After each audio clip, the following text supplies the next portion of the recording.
Hey, Mary. Welcome back to Freedom One Garage. Weather smart people would probably call this overcast, but Old Glory's up and had some windy days last couple of days. She's a little tattered. Probably has a few more days in her, and then we're gonna have to put something new up. Shop dogs. Gonna sit in a ratty old van for a little while. Where'd number 2 go? There's Mackie. Oh, Mary's back there. Hey, Mary. They're just chilling out in the beater van. Yeah, transmission day today. We're gonna get on the Plymouth Fury 3. Reverse band was broken in it, so cleaned it up a little bit. I don't have an option to really clean stuff, but we do have it on the bench, and we're going to tear it apart. Now, the car has 83,000 original miles. It shifted into gear. You could hear the transmission cycle through everything except for when it got to reverse. Pretty common failure on these. This is the reverse band. This piece is supposed to be connected like that, right? Here's the new one for reference. And then that band clamps together to give you reverse. This is the actuator valve. These can also go bad. They'll crack and lose pressure, but in this case, the actuator, cylinder, plunger, whatever you want to call it, it's fine. I've inspected it. It's the band. Not a bunch of gunk in the pan. So we've checked in play already, but we're going to be cautious as we pull this apart. Going to give it a little bit of inspection. If it requires a full rebuild, we'll deal with that. I don't think it's going to require that. I think everything we're going to see when we get into this is going to be in tip-top shape. And we're going to take the guts out from the pump end down to get the reverse band.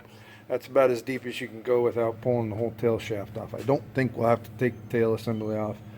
But yeah, we're going to replace that. We are going to tighten it all up, and then we'll jab it back in the Fury and get back onto other stuff. We've already had it running. It runs wonderfully. It's got a power steering leak on the input side of the gear. I'm going to show you guys a really slick and easy way, hopefully, of how to fix that without even taking the gear off of the car. We've got fuel tank for it. We've got fuel cylinder. We've got fuel pump. We've got a new trunk lock. We've got stuff that we can work on this. So, but today is transmission day, and in true fashion, I bought a book especially for this transmission, and I left it at the house. So, let's go.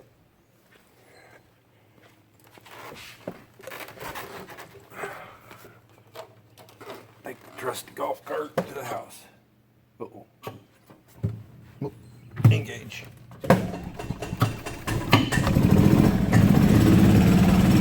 Count, Maggie. Good boy.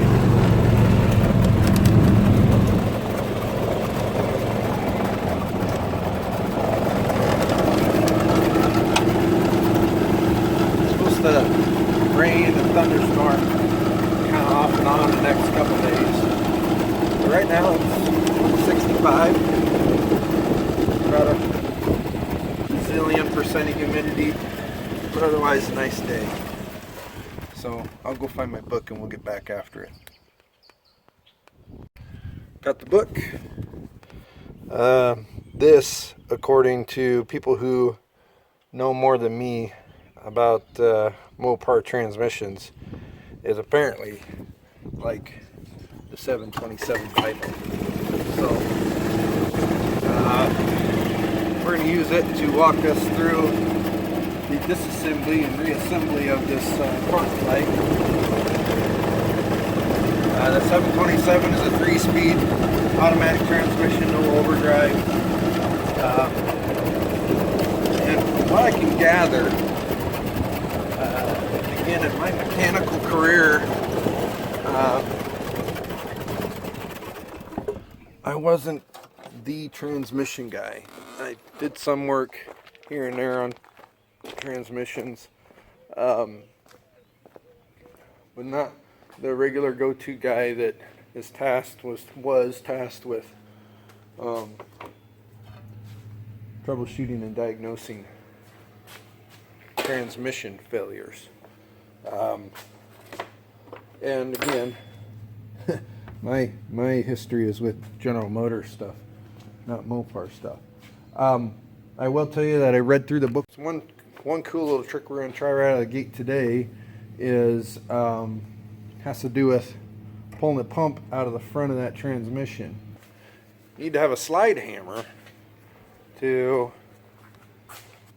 there's 1, 2, 3, 4, 5, 6 5/16 bolts that hold that pump in, and then 2 of the holes, this hole and this hole, the pump housing is also threaded 3/8, of course. I don't have a slide hammer here. Buying one would not be a big deal. I could go to Harbor Freight and snatch one up, but my nearest Harbor Freight's about 35 minutes away, counting lag time and everything else. It's gonna be easier. What I do have on hand is the Spotty Jr. from working on the bedside on Jalen's truck, and the Spotty Jr. comes with its own slide hammer. I borrowed the Spotty from a friend. I got to get it back to him here, but it's going to come in handy for this, and I'll show you how we're going to make some temporary pulls so we can slide hammer this pump out of this transmission housing. Okay, so taking a 3/8 bolt. I did a little bit of trial and error last night. Figured out that the Spotty didn't like the surface treatment on these grade 8 bolts, so I took it over to the grinder wheel, ground that off, and we're going to lock that into the vise.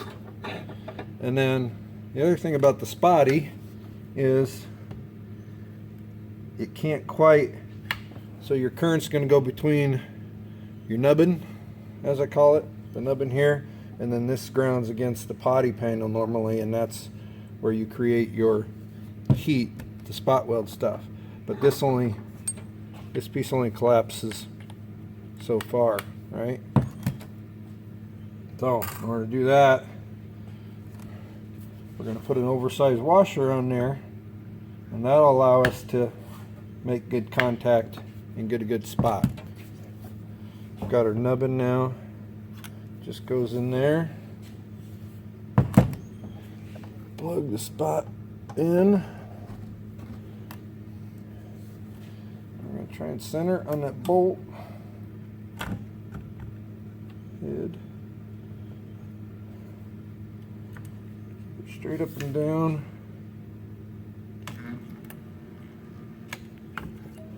Just like that.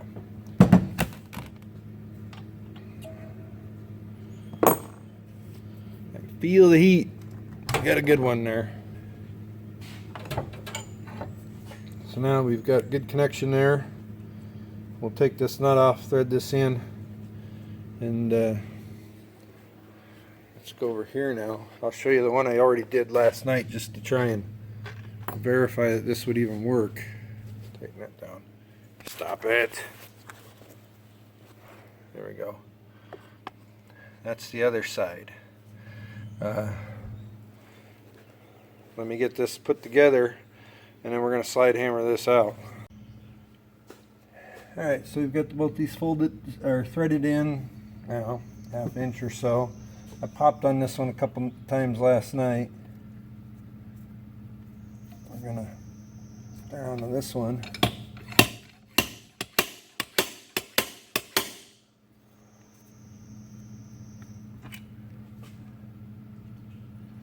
Come back down to this guy.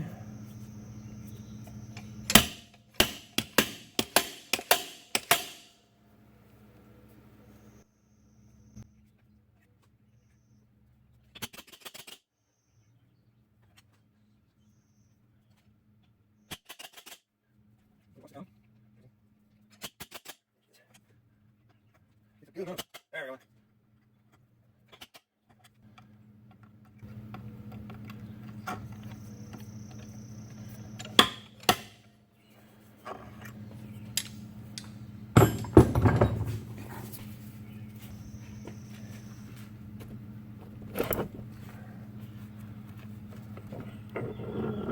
That's our pump assembly.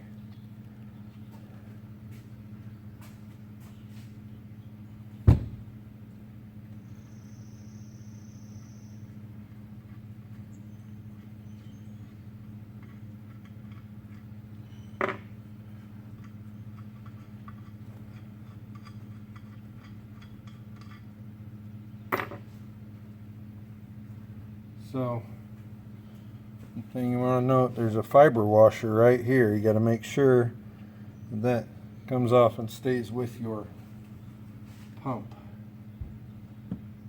We got a gasket and also a giant O-ring. Okay, on to the next step. I'm sorry, I got caught up in the moment. Pretty exciting. I did not have to take the tail housing off. I was able to take the secondary planetaries out. And we've got new reverse band in. Here's old broken one. That's what it looks like from the front. So I've got secondary, I'm going to call them secondary set of planetaries put back in. Thrust washer, we're going to go ahead and put the this next piece, the next drum in, and then we will build on out back towards the front.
Oh, I got my arms. Push this up with that.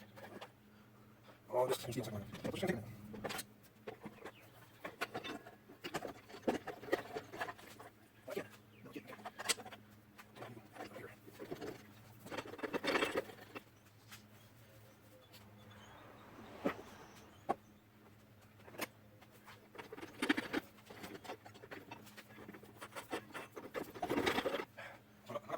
How do I move those discs there?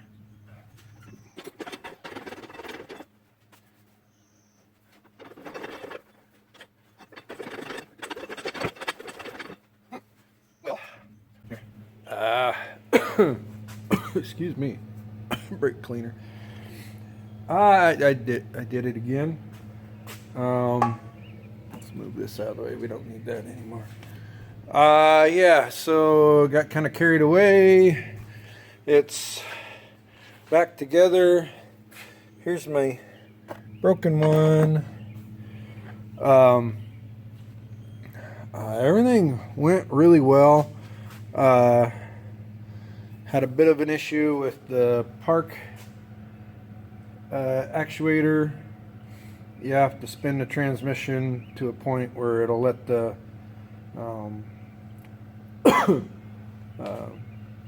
a piece that it actuates fall down so that actuator can get back in there where it goes. And it took a few tries, I'm not gonna lie, of getting the front drum assembly on with the discs in the clutch pack to line up with the teeth to line up with the teeth inside the drum. But here's where we're at. I went ahead and pressure tested all of the passages for the front drum, the back drum, and both servos. Everything checks out okay. Speedometer's cable's back in.